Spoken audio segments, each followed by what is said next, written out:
Olá! Operações, investigações e fiscalizações fazem parte do trabalho da Polícia Federal em todo o território nacional, em especial nas regiões de fronteira.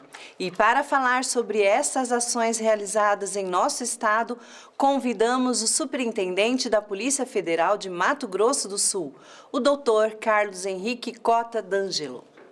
Doutor Carlos Henrique, é um prazer ter o senhor aqui no programa Segurança em Pauta. O prazer é nosso, que sempre são oportunidades para dar satisfação à população, nossos verdadeiros patrões, né, sobre a nossa atividade. Doutor, vamos começar, o senhor falando para nós, quais são as principais atribuições da Polícia Federal?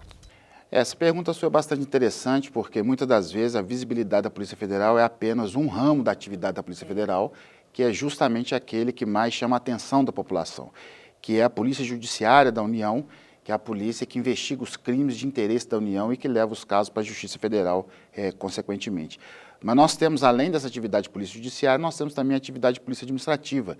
É a Polícia Federal quem faz o controle migratório no Brasil, o controle da expedição de passaportes, controla as escolas de vigilante e os vigilantes armados, controla produtos químicos, controla armas e munições para a população civil. Agora vamos assumir, inclusive, a atividade de controle dos CACs.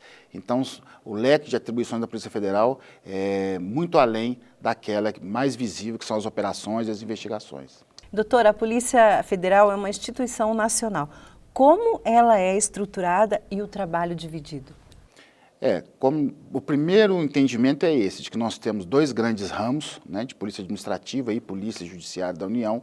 Nós temos nosso órgão central em Brasília e nós temos 27 representações nos 27 estados da federação, nos 26 estados e mais o Distrito Federal. Cada localidade dessa tem uma superintendência, como aqui no Mato Grosso do Sul. Dentro da superintendência nós temos as nossas unidades especializadas, então nós temos delegacia de repressão aos crimes fazendários, delegacia de repressão aos crimes ambientais, por exemplo, e temos as nossas delegacias de imigração, por exemplo, nossa delegacia de registro de armas, por exemplo. Então, e além dessa, nós temos as delegacias descentralizadas que são no interior. No caso do Mato Grosso do Sul, nós temos 5 unidades espalhadas no estado. Então, geograficamente, a Polícia Federal é distribuída nesses termos e, administrativamente, no termos de coordenação, toda a cúpula fica em Brasília, emanando as ordens para todo o território nacional. E, doutor, Mato Grosso do Sul tem aproximadamente 1.400 quilômetros de fronteira com o Paraguai e a Bolívia, né? Sendo mais de 550 de fronteira seca. Que estratégias são necessárias para coibir e reprimir crimes nessa região, doutor?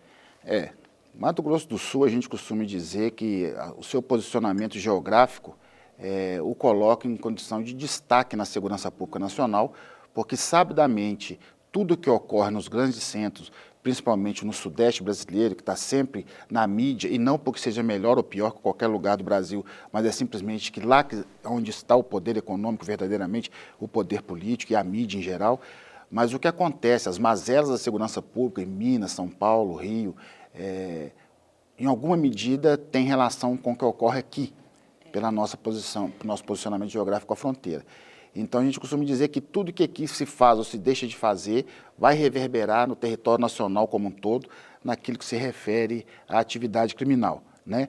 Isso nos traz maior responsabilidade e nos coloca numa posição estratégica de, a um só tempo, termos que atuar aqui fortemente e cobrarmos do órgão central e de todo o restante do Brasil que nos favoreça, principalmente com informações, para que nós possamos aqui trabalhar e favorecer o trabalho lá. Costumo dizer que aqui nós trabalhamos no atacado, lá eles trabalham no varejo.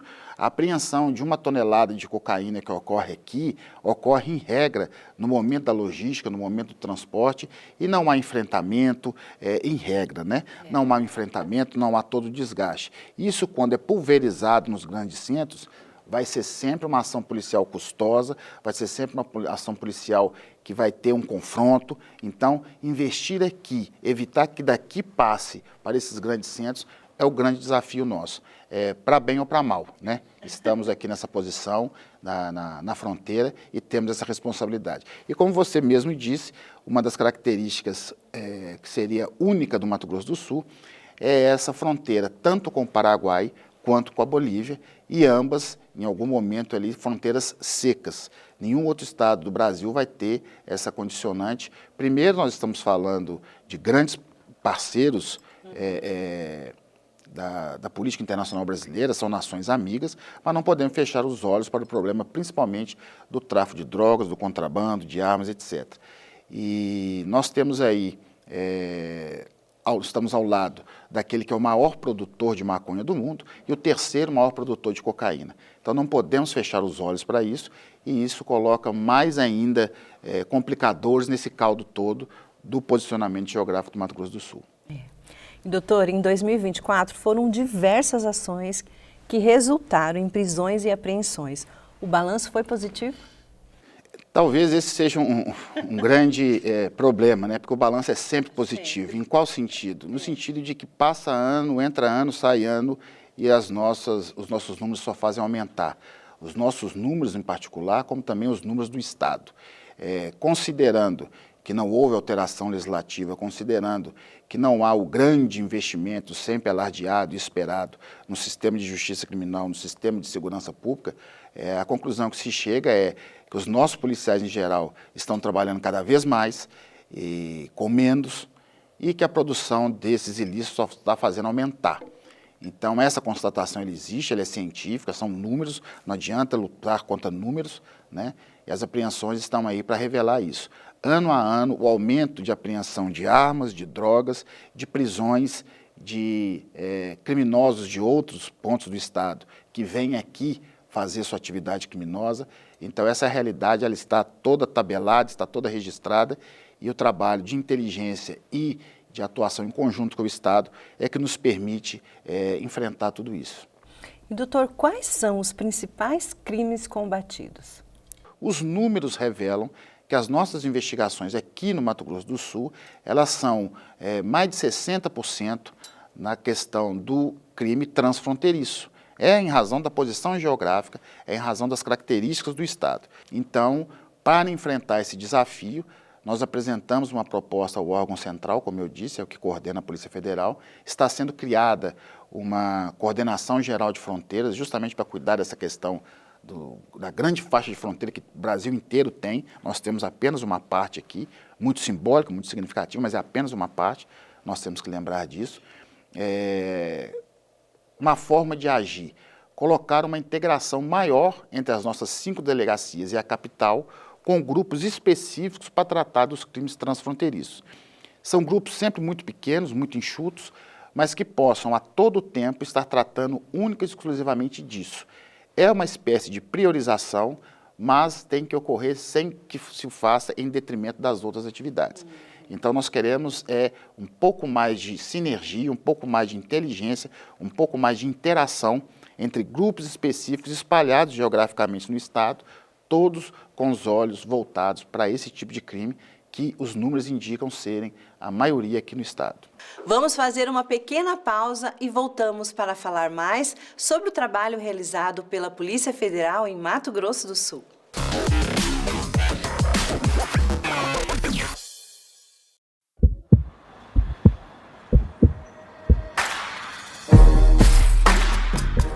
Junte-se ao movimento Todos por Elas, pelo fim do feminicídio em Mato Grosso do Sul. Use o coração e seja um ponto de apoio para mulheres em situação de violência. Vamos junto, todos por elas. Use o coração, todos por elas. Assembleia Legislativa, Poder Judiciário e Governo do Estado de Mato Grosso do Sul.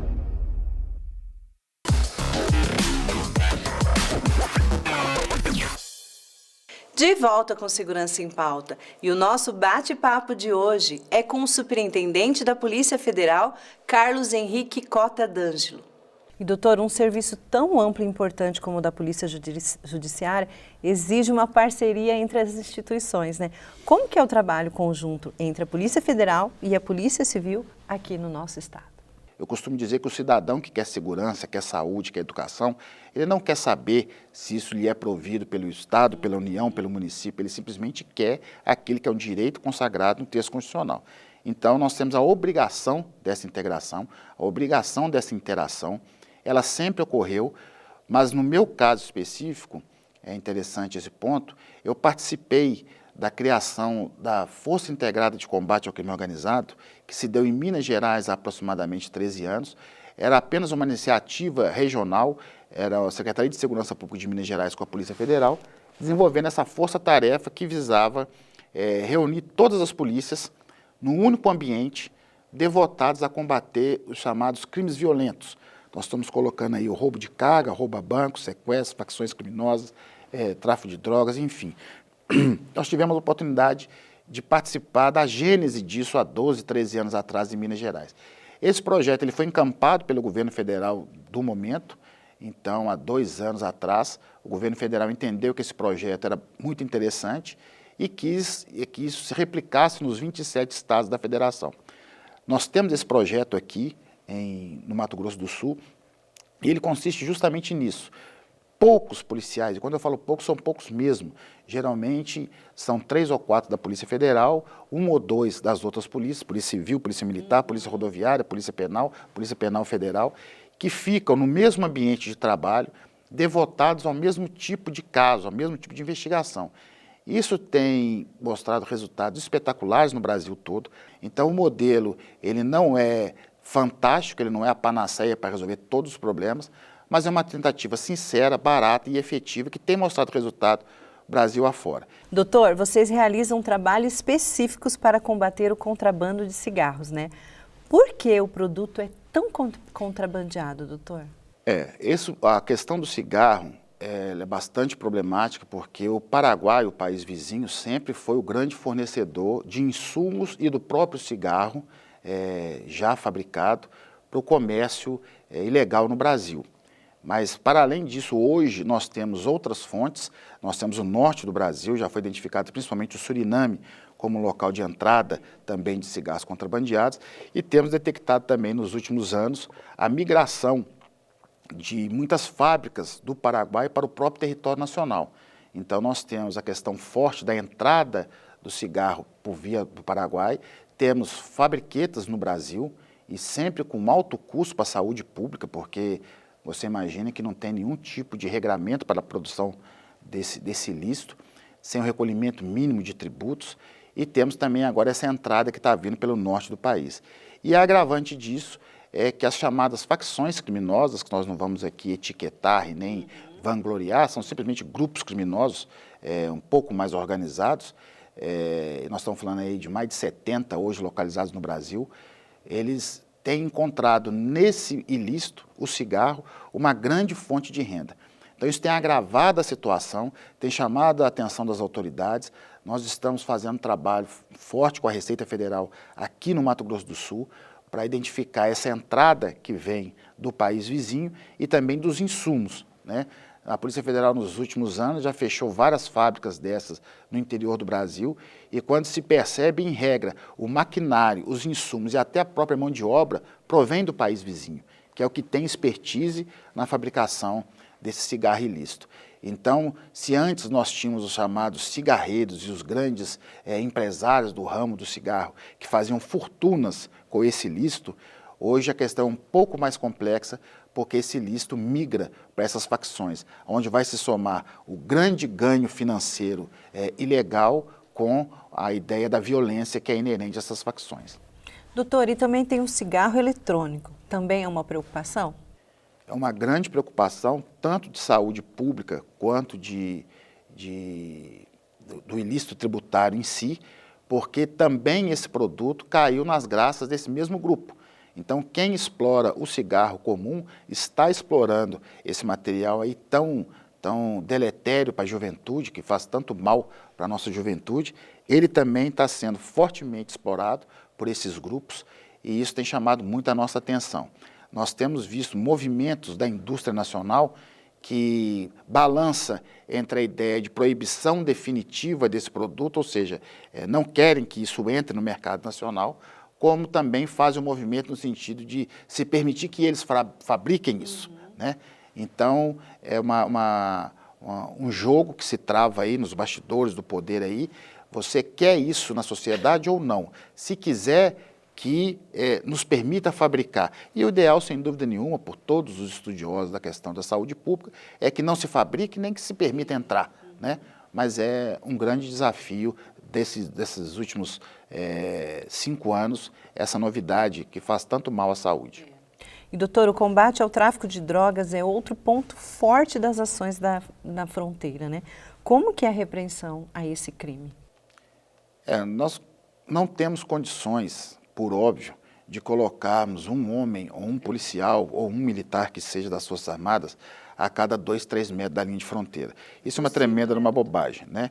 Então, o único caminho que todo mundo já reconhece tecnicamente como viável é investimento em tecnologia, investimento na integração entre as forças. Não tem outro caminho, não pode ser um discurso vazio, um discurso político, ele tem que ser efetivo. É o que nós estamos procurando aqui no Mato Grosso do Sul, que os poucos recursos que nós temos sejam integrados para fazer frente a esse grande desafio e, sem dúvida nenhuma, hoje a palavra de ordem é tecnologia. Nós temos que ter tecnologia para reprimir esse tipo de atividade. Como eu disse anteriormente, nós estamos falando do terceiro maior produtor de cocaína e do maior produtor de maconha do mundo. Esses são os nossos vizinhos, estão do nosso lado, cooperam conosco em alguma medida. Nós temos fortes trabalhos com o Paraguai, principalmente na questão da erradicação de maconha, e que a ideia de cortar a maconha ainda no nascedouro, para que ela não chegue ao mercado. Nós fizemos agora, há 2 semanas, a 50ª Operação Aliança. Já são muitos anos fazendo esse trabalho em conjunto. Isso é muito significativo, isso é muito emblemático, mas não é só isso que vai resolver. A questão é muito complexa e nós já estamos cansados de ouvir de sempre discursos de facilidade aonde há complexidade, né? Vamos para mais um intervalo e já voltamos para continuar a nossa conversa sobre a Polícia Federal. É rapidinho, não saia daí.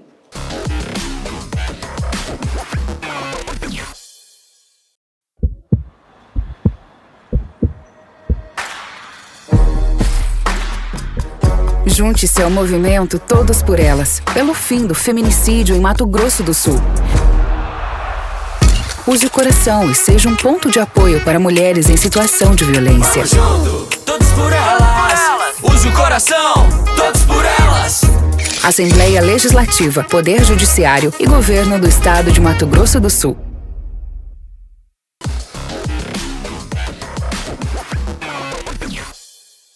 De volta com Segurança em Pauta, hoje falando sobre o trabalho realizado pela Polícia Federal na região de fronteira do nosso estado.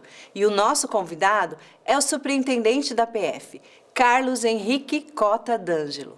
E doutor, qual a importância do trabalho de inteligência nesse combate e a todos os outros crimes? Faz uma grande diferença entre a inteligência de Estado, a inteligência que municia os gestores para tomada de decisão, e existe a inteligência aplicada à investigação criminal. São técnicas muito similares, muitas das vezes se confundem, mas o fim da Polícia Federal é a produção de inteligência para tomada de decisões no fenômeno crime no território nacional e na região de fronteiras, e para fazer as investigações criminais. E, obviamente, que isso é o grande carro-chefe da Polícia Federal, se aprimorar em termos tecnológicos, em termos de técnicas, de boas técnicas, para que isso ocorra. Nós atuamos com análise de dados e informações disso para entender o fenômeno e tomarmos decisão. Isso não é necessariamente uma inteligência policial de uma investigação específica. Numa investigação determinada, nós vamos colocar os nossos olhos, os nossos recursos para encontrarmos autoria, materialidade e circunstâncias do fato criminoso. Então, o fato criminoso complexo, de grande abrangência, ele depende de inteligência. Por isso nós entendemos que a Polícia Militar deva ter um forte setor de inteligência. Isso não significa que a Polícia Militar vá fazer investigação criminal. Ele tem que ter inteligência para levar dados, informações para o comando, para que o comando tome decisões. Mas a inteligência, no conceito técnico não banal, ela é essencial para nós todos na segurança pública. Doutor, apesar de um maior rigor para a aquisição de arma de fogo, o número de caçadores, atiradores esportivos e colecionadores de armas subiu muito no ano passado, chegando a aproximadamente 2 milhões. A partir de julho, a Polícia Federal assume a fiscalização desses CACs. Como será feito esse trabalho, doutor? Na verdade, essa situação é um grande desafio para a Polícia Federal, porque nós poderíamos aqui falar em números, a estrutura antes à vida, com as Forças Armadas, o Exército Brasileiro em especial, para cuidar disso, a Polícia Federal agora vai ter que assumir todo esse serviço, talvez com 1/10 dos recursos humanos anteriormente utilizados pelas Forças Armadas. Isso não é crítica nenhuma ao trabalho que foi feito pelo Exército e nem é um reclamo da Polícia Federal ter que assumir isso agora. Isso quem decide são os nossos legisladores, são os nossos governantes, nós simplesmente temos que cumprir. A Polícia Federal não tinha a menor condição de uma hora para outra assumir isso. A direção-geral colocou isso para o governo, colocou isso para o Ministério da Justiça e a gente conseguiu postergar o máximo e agora o prazo fatal é julho, nós vamos ter que assumir. Mas nós não tínhamos a menor condição, não havia sequer espaço físico, equipamento, servidores para isso.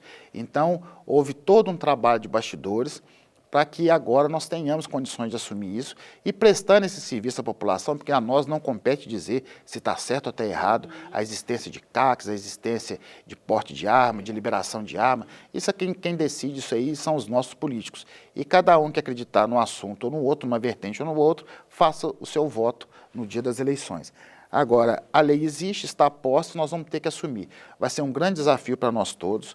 O momento é de preparação e de aprendizagem para que possamos dar conta disso. Nós acreditamos estar preparados aqui no Mato Grosso do Sul, vamos assumir essa responsabilidade, mas vamos também pedir à população desse nicho, né, que no primeiro momento tenha a devida paciência, porque é um aprendizado para todos, inclusive para eles próprios. Então, com boa vontade, com o espírito republicano, democrático, a gente tende a dar conta desse serviço, de mais esse serviço. No final dá tudo certo, né, doutor? Se Deus quiser. Doutor, por termos essa proximidade com os países vizinhos, a Bolívia e o Paraguai, o tráfico de armas é muito grande e é muito importante, né, o trabalho de vocês. Sem dúvida. Sabidamente, preocupação geral. Sem dúvida. Sabidamente, é a maior porta de entrada de armas irregulares no Brasil é o país vizinho, o Paraguai. Grandes operações já foram feitas nesse sentido. Nós tivemos uma operação recente, salvo engano, há 2 anos atrás, 1 ano e pouco atrás, que cúpula do governo paraguaio foi presa, envolvida nessa atividade, o que reforça a ideia de que a nossa cooperação internacional ela tem surtido efeitos, tem dado resultado, mas todos os especialistas apontam, por exemplo, essa questão geopolítica que estamos vivendo no mundo inteiro. O mundo se armando, o mundo em guerra, são mais milhares e milhares e milhares ou milhões de armamentos que estão chegando nos mercados consumidores europeus, por exemplo. Imaginemos nós, e todos desejamos o fim da guerra na Ucrânia, por exemplo, imaginemos nós o que ocorrerá após o fim dessa guerra. Essas armas todas espalhadas naquele território, para onde irão? Elas vão fatalmente, em alguma medida, em alguma quantidade, chegar aqui no território nacional e nós temos que nos preparar para isso. É um grande desafio, mais uma vez, tem que ser atuado com inteligência e com cooperação entre as forças. Doutora, a gente já está chegando quase ao fim do programa, mas são temas maravilhosos que você está passando para a gente, coisas que é bom a gente saber, né? Por que a Polícia Federal faz e atua.